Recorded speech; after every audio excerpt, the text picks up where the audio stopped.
भव्य पैमाने पर निर्माण की जा रही भोजपुरी फिल्म राजा राजकुमार का मुहूर्त मुंबई में धूमधाम से किया गया।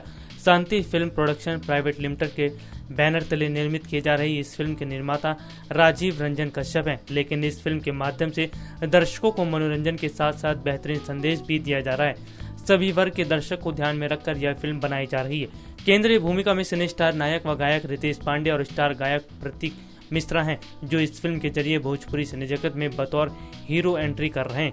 मुख्य नायिका भोजपुरी क्वीन अक्षरा सिंह है। नवोदित अदाकारा दीक्षा श्रीवास्तव इस फिल्म में बतौर हीरोइन पदार्पण कर रही है। रिपोर्ट्स के मुताबिक इस फिल्म में रितेश पांडे, अक्षरा सिंह, संजय पांडे जैसे कलाकार मुख्य भूमिका में नजर आएंगे। अगर इस फिल्म की कहानी की बात की जाए तो इसमें दर्शकों को बहुत कुछ नया देखने को मिलेगा। इतना ही नहीं, दर्शकों की पसंद को ध्यान में रखकर ही इसमें गाने दिए गए हैं।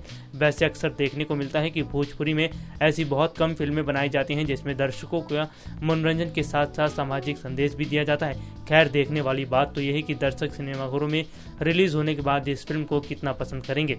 नेक्स्ट 9 न्यूज रूम से राहुल की रिपोर्ट।